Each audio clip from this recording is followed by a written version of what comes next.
Yes. Hello दोस्तों। तो चलिए देखते हैं यहाँ पर द कॉन्स्टिट्यूशन ऑफ इंडिया के कुछ इंपॉर्टेंट फैक्ट्स है यहाँ पर। हम ज़्यादा से ज़्यादा फोकस करेंगे जो पार्ट्स का एरिया है यहाँ पर। जो एग्ज़ाम होती है उसमें जो है पार्ट्स के ऊपर जो कुछ अलग अलग तरीके से क्वेश्चंस बनाए जाते हैं। तो किस पार्ट्स में क्या दिया है ये हम देख लेते हैं। तो चलिए शुरू करते हैं। और कुछ लोगों को जो है ये रोमन डिजिट्स है ये थोड़ा कंफ्यूजिंग लगते हैं, तो इसीलिए मैंने यहाँ पर जो है इंग्लिश के डिजिट्स भी यहाँ पर ऐड किए हैं। तो चलिए देखते हैं पार्ट 1 में क्या दिया है। तो यूनियन एंड इट्स टेरिटरीज दी है पार्ट 1 में। आर्टिकल 1 से लेकर 4 तक यहाँ पर बात होती है। उसके बाद जो है पार्ट 2 में क्या दिया है, सिटीजनशिप के बारे में दिया है। आर्टिकल 5 से लेकर 11 तक यहाँ पर सिटीजनशिप के बारे में बात होती है। पार्ट 3 में जो है फंडामेंटल राइट्स दिए हैं, और फंडामेंटल राइट्स में भी कुछ जो है राइट्स डिवाइड करके दिए हैं। जैसे कि जो जनरल चीज़ें हैं यहाँ पर आर्टिकल 12 और 13 में दी है। जब आगे चलते हैं तो राइट टू इक्वालिटी जो है आर्टिकल 14 से लेकर 18 में दी है। राइट टू फ्रीडम जो है आर्टिकल 19 से लेकर 22 में दिया है। राइट अगेंस्ट एक्सप्लॉयटेशन जो है आर्टिकल 23 और 24 में दिया है। Right to freedom of religion जो है आर्टिकल 25 से लेकर 28 तक दिया है।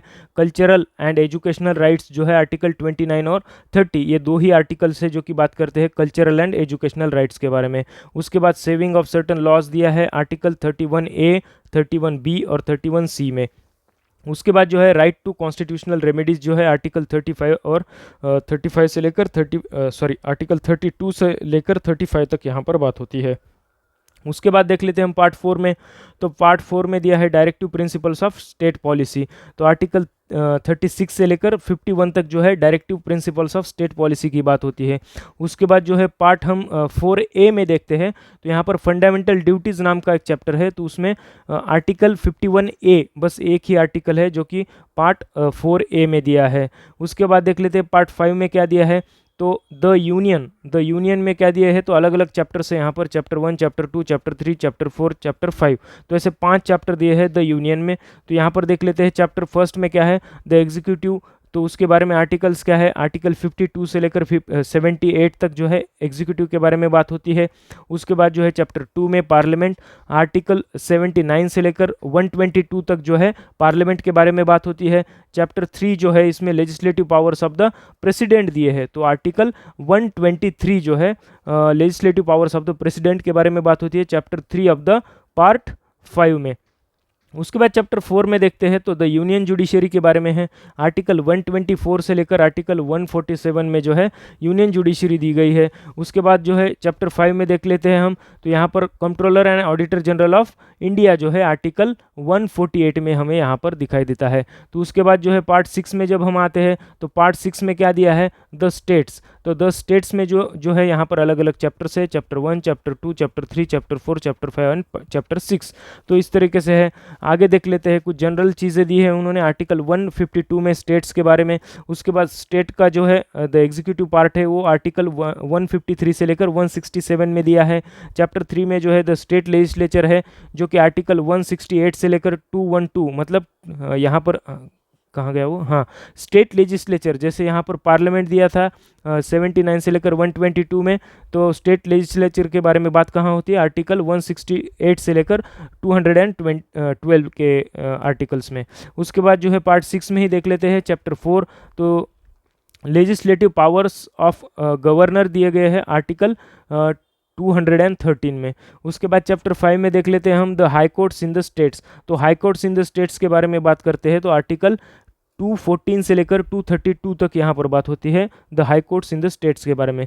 उसके बाद जो है चैप्टर 6 में यहाँ पर बात होती है सबऑर्डिनेट कोर्ट्स के बारे में, जो कि आर्टिकल 233 से लेकर 237 तक बात करते हैं सबऑर्डिनेट कोर्ट की। उसके बाद जो है पार्ट यहाँ पर 7 भी था, लेकिन इसको क्या किया गया है, ओमिट किया गया है। तो आगे आते हैं हम पार्ट 8 में। तो पार्ट 8 में क्या है, द यूनियन टेरिटरीज दी गई है। आर्टिकल 239 से लेकर 241 तक यूनियन टेरिटरीज है। और आगे चलते चलते यहाँ पर आर्टिकल 242 भी है, लेकिन उसको भी जो है ओमिट किया गया है, जो कि कुर्ग के बारे में बात करता था। उसके बाद पार्ट 9 में देख लेते हैं, इंपॉर्टेंट पार्ट है ये पार्ट 9। इसमें जो है द पंचायत्स के बारे में बात होती है, और इसके आर्टिकल जो है आर्टिकल 243 से लेकर 243O तक यहाँ पर आर्टिकल्स दिए गए हैं द पंचायत्स के। उसके बाद पार्ट 9A में जब हम देखते हैं तो द म्यूनसिपैलिटीज़ जो है पार्ट 9A में, यहाँ पर आर्टिकल्स क्या है, तो आर्टिकल 243 से लेकर शुरू होते हैं और आर्टिकल 243 ZG तक यहाँ पर जो है म्यूनसिपैलिटीज़ के आर्टिकल्स है। तो पार्ट 9B में हम देख लेते हैं दो दो कोऑपरेटिव सोसाइटीज़, है ना। पार्ट 9B में क्या है, द कोऑपरेटिव सोसाइटीज़, उनके आर्टिकल्स क्या है, तो यहाँ पर देखना है 243 ZH से लेकर 243 ZT तक यहाँ पर जो है कोऑपरेटिव सोसाइटीज़ की बात होती है। पार्ट 10 में जब हम आते हैं तो the scheduled and tribal areas के बारे में बात होती है। उनके आर्टिकल्स क्या है, तो आर्टिकल 244 और 244A ये बात करते हैं शेड्यूल्ड एंड ट्राइबल एरियाज़ की। आगे देखते हैं पार्ट 11 में, तो रिलेशंस बिटवीन जो है the union and the states के बारे में बात है। इसमें 2 चैप्टर्स है, चैप्टर 1 चैप्टर 2। तो यहाँ पर जो है चैप्टर 1 में लेजिस्लेटिव रिलेशंस है, आर्टिकल 245 से लेकर 255 तक बात होती है legislative relations between union and the states. उसके बाद एडमिनिस्ट्रेटिव रिलेशंस की बात होती है आर्टिकल 256 से लेकर 263 तक। तो उसके बारे में आते हैं, हाँ उसके बाद आते हैं पार्ट 12 में। तो पार्ट 12 में क्या है, फाइनेंस है, प्रॉपर्टी, कॉन्ट्रैक्ट्स एंड सूट्स के बारे में बात होती है। इसमें 3 चैप्टर्स है, चैप्टर 1 चैप्टर 2 चैप्टर 3। तो यहाँ पर जो है फाइनेंस के बारे में आर्टिकल्स क्या क्या है, आर्टिकल जो है 264 से लेकर आर्टिकल 290A तक। तो ये बात करते हैं जो है फाइनेंस के बारे में। आर्टिकल 291 भी था यहाँ पर, जो कि प्रीवी पर्स की बात करता था, जो कि ओमिटेड है अभी, है ना, ओमिट किया है उसको। चैप्टर 2 में देख लेते हैं, बोरोइंग के बारे में बात करता है ये। तो बोरोइंग के बारे में जो है आर्टिकल 292 एंड आर्टिकल 293 यहाँ पर बात करते हैं। चैप्टर 3 जो है यहाँ पर property, contracts, rights, liabilities, obligations and suits के बारे में बात होती है। इनके आर्टिकल्स क्या है, आर्टिकल 294 से लेकर आर्टिकल 300 तक ये बात करते हैं प्रॉपर्टी, कॉन्ट्रैक्ट, राइट्स, लाइबिलिटीज़ वगैरह इन चीज़ों की। पार्ट 12 में, पार्ट 13 में जब हम आते हैं तो यहाँ पर जो है ट्रेड है, कॉमर्स एंड इंटरकोर्स है within the territory of India है, within the territory of India. तो आर्टिकल 301 से लेकर आर्टिकल 307 तक trade, commerce and intercourse within the territory of India की बात होती है।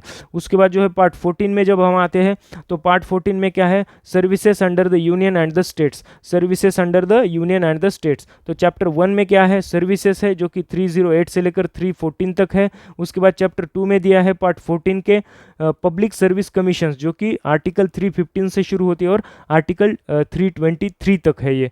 उसके बाद देख लेते हैं हम पार्ट 14A में, तो यहाँ पर ट्राइब्यूनल्स की बात होती है। आर्टिकल 323A जो है उसके साथ साथ आर्टिकल 323B भी है यहाँ पर। तो ये 2 आर्टिकल्स किस किस चीज़ के लिए है ये हमें यहाँ पर देखना होगा। तो यहाँ पर जो है ट्राइब्यूनल्स की बात कहाँ होती है, पार्ट 14A में ट्राइब्यूनल्स दिए हैं। पार्ट 15 में क्या दिया है, इलेक्शंस दिए हैं। तो इलेक्शंस के आर्टिकल कहाँ से कहाँ तक है, तो आर्टिकल 324 से लेकर आर्टिकल 329 तक इलेक्शंस की बात होती है, जो कि पार्ट 15 में दिए है। और यहाँ पर आर्टिकल 329A भी था जिसको ओमिट कर दिया गया, जो क्या बात करता था, election of prime minister and speaker के बारे में बात करता था। उसके बाद पार्ट 16 में जब हम आते हैं तो स्पेशल प्रोविजंस जो है रिलेटिंग टू सर्टन क्लासेस के बारे में बात होती है यहाँ पर। तो आर्टिकल 330 से लेकर आर्टिकल 342A तक यहाँ पर जो है special provisions relating to certain classes के बारे में बातें की गई है पार्ट 16 में। उसके बाद पार्ट 17 में जब हम देखते हैं तो ऑफिशियल लैंग्वेजेस के बारे में दिया है, ऑफिशियल लैंग्वेजेस पार्ट 17। तो यहाँ पर चैप्टर 1 है, चैप्टर 2 है, चैप्टर 3 है और चैप्टर 4 है। तो यहाँ पर चैप्टर 1 में क्या है, लैंग्वेज ऑफ द यूनियन, जो कि आर्टिकल 343 से लेकर 344 तक है। उसके बाद रीजनल लैंग्वेजेस के बारे में जो है आर्टिकल 345 से लेकर 347 तक दिया है। उसके बाद चैप्टर 3 जो है, चैप्टर 3 में दिया है language of the supreme court and high courts. तो ये दिए हैं आर्टिकल 348 एंड आर्टिकल 349 में। उसके बाद दिया है कुछ स्पेशल डायरेक्टिव्स के बारे में चैप्टर 4 में, ये आर्टिकल 350 से लेकर आर्टिकल 351 तक है ना। तो इस तरीके से हमने पार्ट 17 भी देखा, जो कि ऑफिशियल लैंग्वेजेस के बारे में बात करता है, अलग अलग रीजन्स के लिए, यूनियन के लिए, सुप्रीम कोर्ट, हाई कोर्ट वगैरह के लिए। उसके बाद पार्ट 18 में जब हम आते हैं तो पार्ट 18 में देखते हैं इमरजेंसी प्रोविजंस दिए गए हैं। पार्ट 18 में क्या है, इमरजेंसी प्रोविजंस दिए गए हैं। आर्टिकल 352 से लेकर आर्टिकल 360 तक है ये। आर्टिकल 359A भी था, लेकिन यहाँ पर जो है ओमिट किया गया है, जो कि पंजाब के लिए बात करता था। तो आर्टिकल 352 से लेकर 360 तक जो है इमरजेंसी प्रोविजंस है। उसके बाद जो है आर्टिकल 19 है, पार्ट 19 है। तो पार्ट 19 में मिसलेनियस चीज़ें दी है, जो कि आर्टिकल 369 से लेकर 367 तक यहाँ पर बात करते हैं। उसके बाद दिया है पार्ट 20 में। पार्ट 20 में क्या दिया है, amendment of the constitution. Part 20 में दिया है amendment of the constitution, article है इसका जो है आर्टिकल 368, आर्टिकल 368। तो उसके बाद दिया है पार्ट 21 में temporary, transitional and special provisions के बारे में। तो ये कहाँ तक है, ये आर्टिकल 369 से शुरू होते हैं और आर्टिकल 392 तक है। उसके बाद लास्ट पार्ट है पार्ट 22 ऑफ द कॉन्स्टिट्यूशन, ये बात करता है short title commencement authoritative text in Hindi.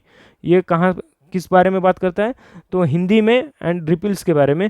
तो ये बात करता है आर्टिकल 393 से लेकर 395 तक, है ना। तो इसके बेसिस पे हम एक क्वेश्चन देखते हैं एग्जाम में कैसे क्वेश्चंस पूछे जाते हैं। Which of the following statements are correct about the constitution of India. पहला स्टेटमेंट है यहाँ पर, powers of the municipalities are given in part 9A, part 9A of the constitution. ये स्टेटमेंट देखते हैं हम, पार्ट 9A पर जाते हैं। पार्ट 9A कहाँ है, तो चलिए पार्ट 9A मिल गया हमें। तो यहाँ पर क्या है, म्यूनसिपैलिटीज़ के बारे में दिया है। तो क्या ये MCQ में ठीक है, ये पार्ट 9A म्यूनसिपैलिटीज, यस। तो पहला स्टेटमेंट करेक्ट हो गया। उसके बाद दिया है second statement, emergency provisions are given in part जो है 18 ऑफ द कॉन्स्टिट्यूशन में। तो पार्ट 18 में देख लेते हैं, पार्ट 18, हाँ। तो पार्ट 18 में क्या दिया है, इमरजेंसी प्रोविजंस दिए है, यस। तो सेकंड स्टेटमेंट भी करेक्ट हो गया। उसके बाद दिया है third statement, provisions related to the amendment of the constitution are given in part 20 of the constitution. तो पार्ट 20 में देख लेते हैं, यस। पार्ट 20 में क्या है, amendment of the constitution, article 368। तो पार्ट 20 में देख लिया हमने, अमेंडमेंट ऑफ द कॉन्स्टिट्यूशन ही दिया है। तो यहाँ पर क्या हो गया करेक्ट आंसर, इसका 1, 2 एंड 3। तो यहाँ पर तीनों भी स्टेटमेंट करेक्ट है।